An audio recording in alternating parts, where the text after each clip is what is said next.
Other items. Having criticised India, it's not when I'm talking about countries, it's not the country at fault. The countries are just pawns. But you have to have a point of reference, and it doesn't mean I'm criticising the whole of that country or its people.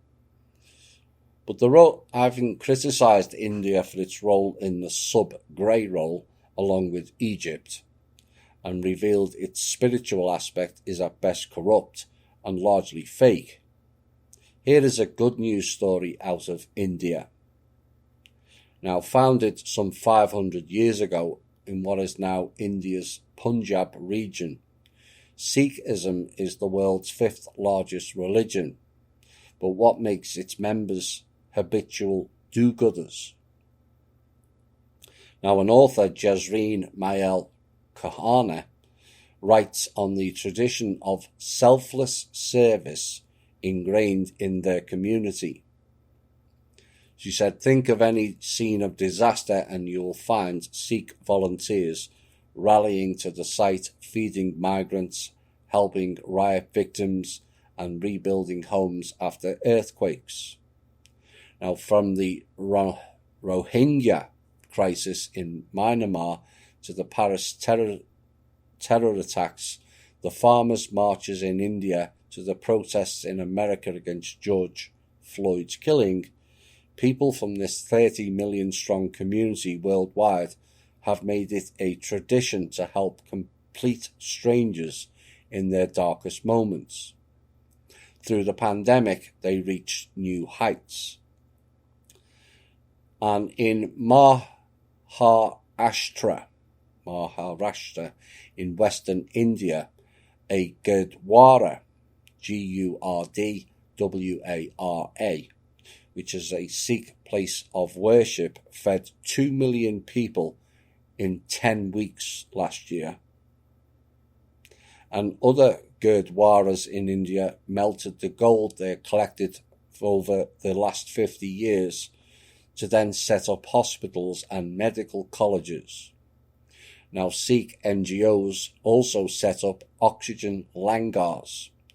Now, langars are also the community kitchens in the Gurdwaras, providing free oxygen to people as India gasped and reeled through its second deadly wave of the fake coronavirus.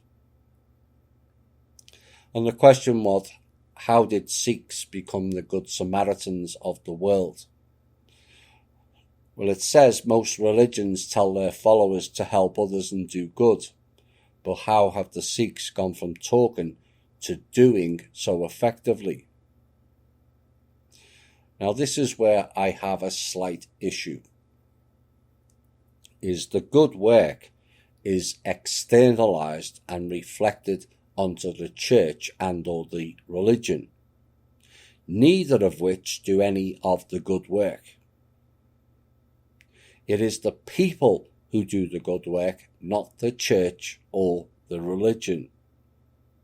And yet again, it's the external program, where all good within people is passed on to external entities and identities. And I'm asking people to please stop doing that. It is energy harvesting and spell casting. The report goes on, it goes back into their founder, Guru Nanak, who preached that selfless service, seva as it is called, and hard work are as important as prayer.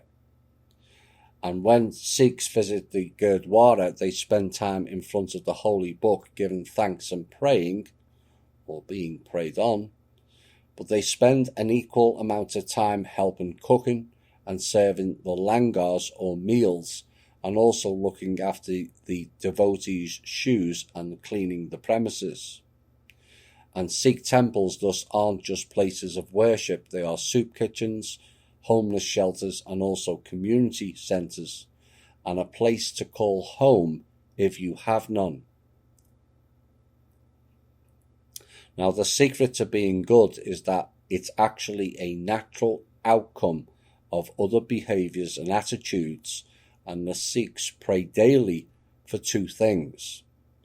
The first is Sabat da Bahala, or the welfare of all, and by doing this, they accept all things and beings as worthy.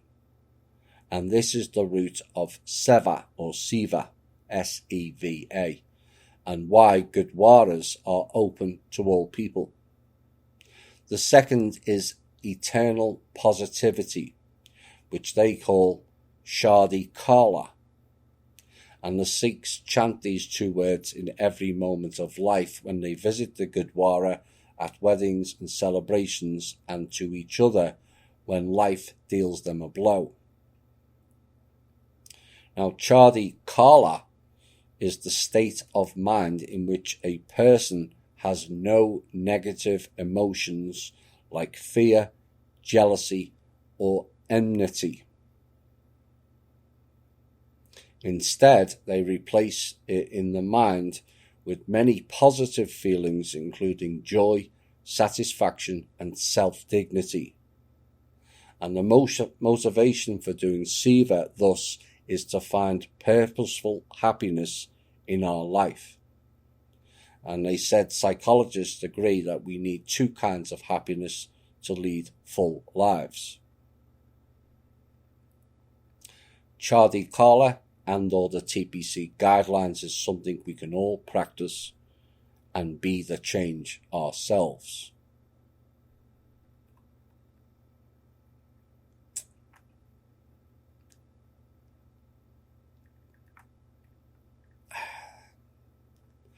This is something that we've covered before. But here is more data of what actually unfolds, if you'll pardon the pun. Paul D. Tenari, PhD, said, "It was my idea to use fMRI and or PET scanning to directly observe the effects of circumcision on the infant brain. And analysis of the MRI data indicated that the surgery subjected the infant to significant trauma. The greatest changes occurred in the limbic system, concentrating in the amygdala and in the frontal and temporal lobes. And a neurologist who saw the results postulated that the data indicated that circumcision affected most intensely the portions of the victim's brain associated with reasoning, perception, and emotions." Follow-up tests on the infant 1 day, 1 week, and 1 month after the surgery indicated that the child's brain never returned to its baseline configuration. In other words, the evidence generated by this research indicated that the brain of the circumcised infant was permanently changed by the surgery. And when Paul Tenari was 8 years old and boarded at a church-run school in Montreal, Paul was forcefully held down on a desk and circumcised because a priest had reason to believe that Paul had masturbated. Catholic churches again. And Paul and his story is another seriously disturbing instance of church abuse in the area of residential schools. And Paul claims the practice was routine and could have happened to thousands of young First Nation boys trapped in the system. Now that priest who did it was a Mohel, a Jewish circumciser. And it yet again highlights the Jewish role in desecrating people and their bodies for their own sick and twisted mindsets. The removal of the foreskin by bell-end Jews is an off-world practice yet again. It damages the brain And also they make use of the skins for various reasons, because it's all about the shekels, you see. But at least this mohel cut it with a knife, as some of them use their mouth and teeth. And like I said recently, religion, it seems, has no boundaries of normal or acceptable behaviour. As in any other format, putting a child's penis in your mouth is child abuse. And biting it off is an assault and battery. Yet curiously, with religion, this is all classed as normal. Really? Like talking snakes and burning and talking bushes, parting oceans, immaculate conceptions, living to 900 plus years, a bearded man sitting on a cloud. Yes, an AI cloud. Throwing your children out for eating an apple. All life started with two people, but it's not considered incest. Kissing a sandstone wall wearing a tea cosy on your head. Leaving the mother out of the Trinity. Rising from the dead after 3 days. God the Father not saving his own son. And it's all normal in their world. And I'm told most American men have been circumcised. The great question is why? Are you all Jewish?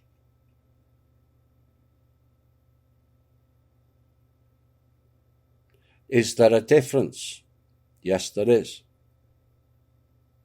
And I'm sorry your parents were so ignorant of the facts, too lazy to find out, and all too compliant to the system. But if you are religious, the great question is, if this practice was approved by God, why didn't your God create man without a foreskin to begin with? Just saying.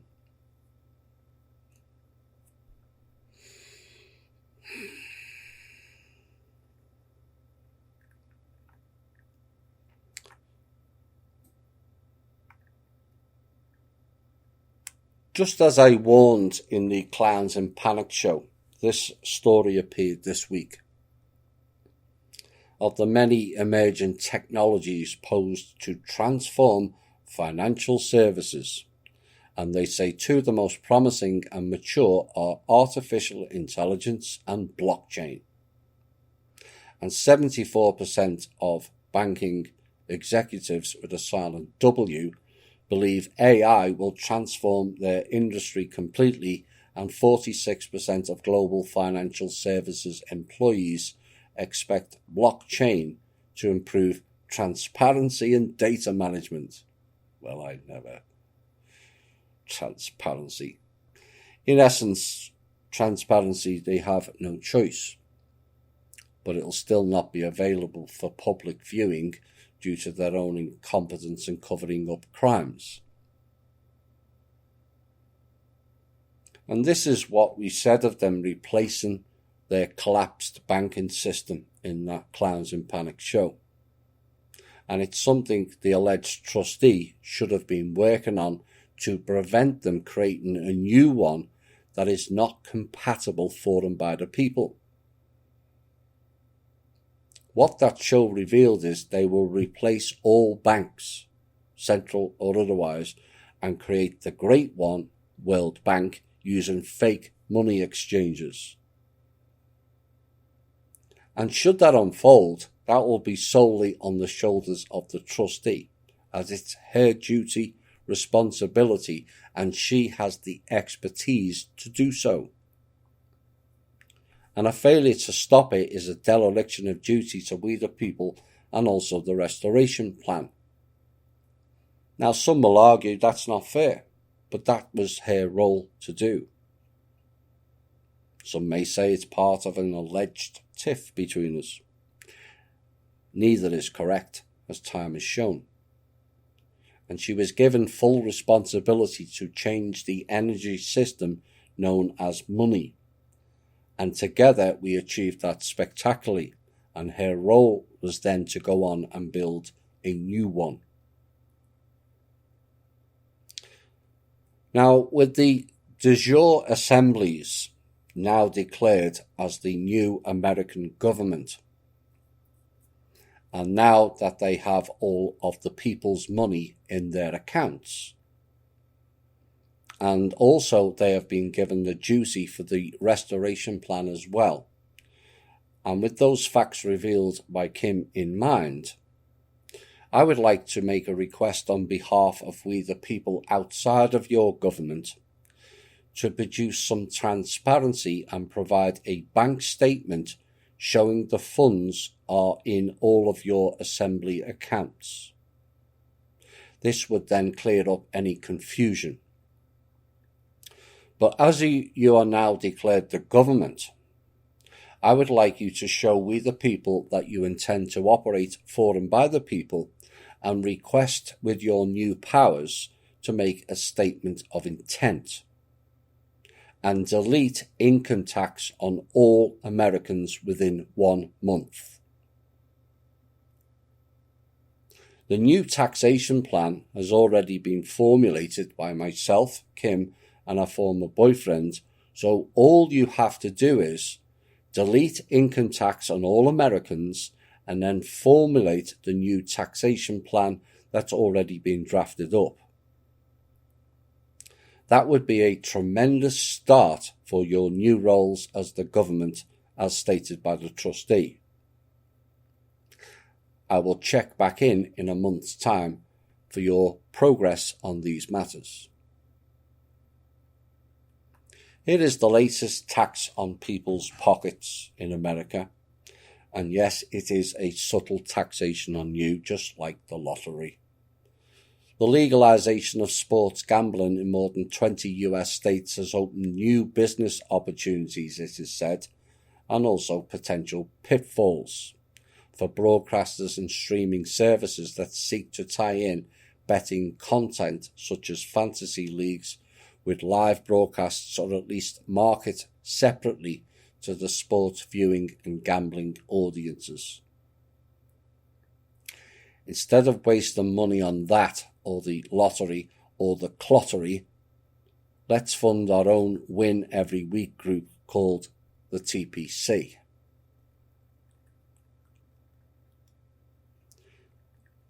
I'm asking Holly and Michelle to post the pictures now, please. The Associated Press News reported that South Korea has seized thousands of capsules containing the powdered flesh of children.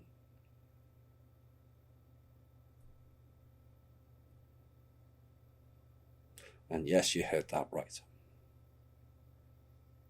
And these capsules have been found in international mail and luggage of flight travellers, and they have determined that these capsules have originated from northeast China. You know, there appears no end of evil amounts on this planet in the desire to make money. And it goes way beyond evil. And yet so many people refuse to hear it. Unless, of course, it has happened to be one of their children, and therein lies the problem.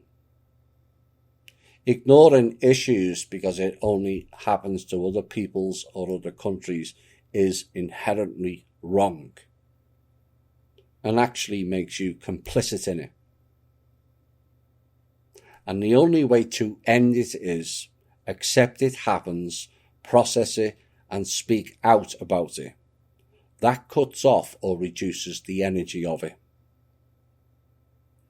But is there precedence in China of doing these actions before? Bao Dingshan, also known as Mount Baoding, the precious summit mountain and the summit of treasures is a Buddhist site in Chongqing, and the site is located on a limestone outcropping at an elevation of 500 meters, 15 kilometers north of the city of Dazhou, a market town that dates back to 758 CE, and the city is ringed by religious sites dating from 892 to 1249 CE. Now, the primary construction at Beijing Dingshan took place during the Southern Song dynasty, 1127-1279 CE, but it remained largely unknown to the outside world until its reopening to the public in the 1980s, and the earliest documented research on the site dating to 1944. Now, the site has been designated a World Heritage Site since 1999, falling within the collective of grouping of Dazhou rock carvings and a reference to the district in which Beijing is located.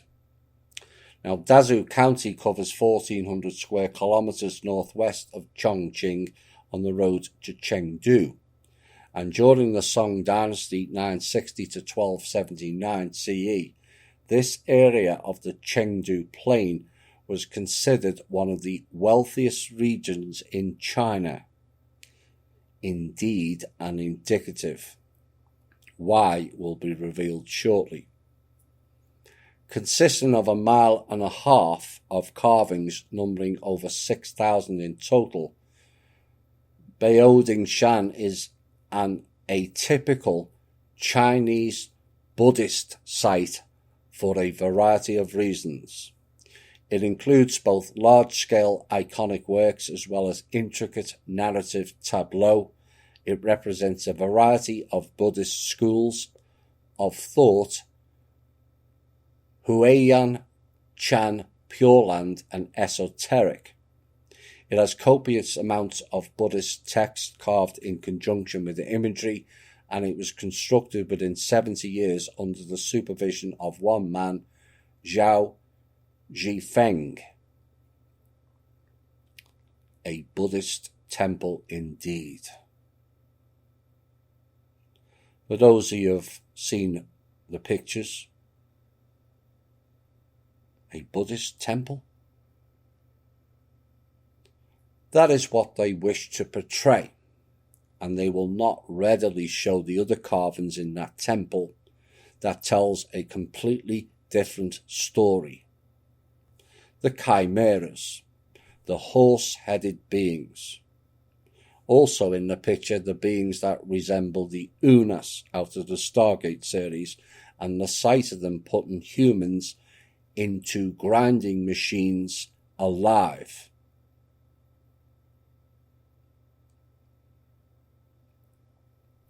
And that site has been declared a heritage and UNESCO site, and yet it reveals it was a human processing plant for the consumption of humans by off-world beings. And that's designated as a World Heritage Site. So the Chinese grinding up children is not a new practice. Their race was involved in it a long time back. The majority of Chinese lineage was not from this planet, and there was a reason the Rus, not the Chinese, built what is now called the Great Wall of China, to keep out these chimeras and off-world entities from killing off the native white race peoples.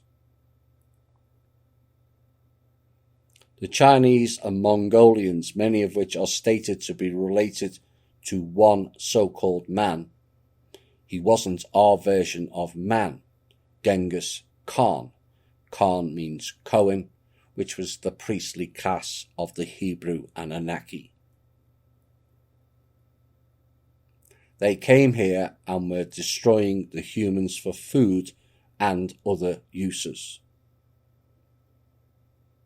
And it should be clear to all that the Asian race did not come from this planet due to their eyes. The squinted or slant-eyed look means they came from a planet that had 2 or 3 suns in the sky, which made it brighter, hence the squinted eyes.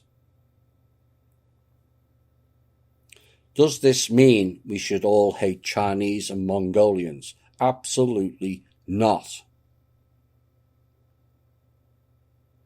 But many of their ancestors were brought here to dance for Lucifer and the Hebrew Anunnaki, and they, like the modern-day Jews, have been used as pawns.